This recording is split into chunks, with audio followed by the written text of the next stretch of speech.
Lumière sur le défi incroyable de Bruno Boulard, parcourir 5000 km à vélo à travers la France en 30 jours pour sensibiliser le grand public aux AVC pédiatriques, les accidents vasculaires cérébraux. Alors il a débuté son 4e Tour de France le 27 mars dernier et il fera étape dans le Jura notamment samedi à Malanges.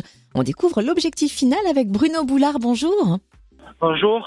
Alors ce n'est pas votre premier défi, qu'est-ce qui a motivé d'ailleurs le tout premier et puis les suivants ?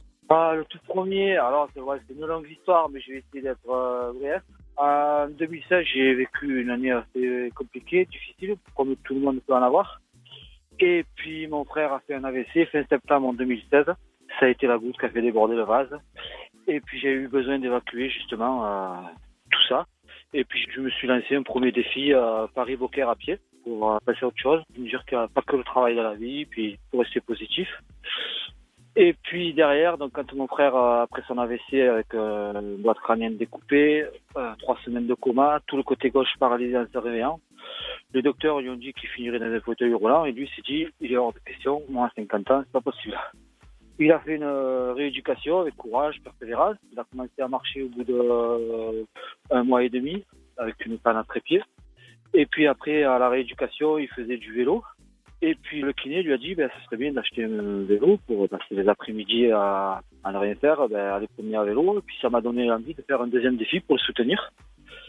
Donc j'ai voulu faire Beaucaire-Séville, aller-retour, 3000 km en 17 jours.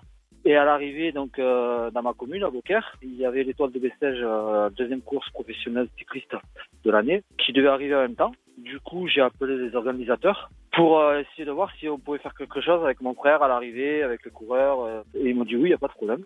Du coup, on a fini l'arrivée ensemble, les 10 derniers kilomètres sur l'étoile de Bessèges. Et l'histoire ne s'arrête pas là. Que s'est-il passé une fois arrivé à Séville ? Comme j'avais laissé mon vélo à Séville parce que la SNCF espagnole n'a pas voulu que je mette dans le train. Par chance, une jeune fille ou son grand-père, comme quoi le monde est petit, son grand-père habitait ma commune, avait fait un AVC 2 ans auparavant. Elle m'a dit, je te récupère le vélo, tu viens me chercher quand tu veux. J'ai appris à ce moment-là aussi que ça touchait les enfants, l'AVC. Du coup, je suis parti pour faire un 3e défi, Séville, Rodez, sur la Slavin, à côté de Rodez, où j'ai rencontré Carwan, victime d'un double AVC à la naissance. Puis je suis monté jusqu'à dans le Jura, à Dole, à Malanges, à côté, où j'ai rencontré Léo, victime de 4 AVC, le premier à l'âge de 9 mois. Et puis j'ai créé une cagnotte en même temps pour les soutenir et pour les aider dans leur combat. Et puis aujourd'hui, je suis parti pour faire 5000 km et rencontrer plusieurs champions ou championnes à travers la France. Oh, j'ai déjà mal de jambes. Oui. Merci beaucoup Bruno Boulard. On vous retrouvera donc à Malanges dans le Jura samedi pour soutenir le petit Léo et sa maman qui a fondé l'asso Léo contre les AVC et également en Saône-et-Loire à Autun, Louhans et Mâcon du 18 au 20 avril. Pour en savoir plus et pour participer à la fameuse cagnotte, rendez-vous sur le Facebook Un défi avec moi.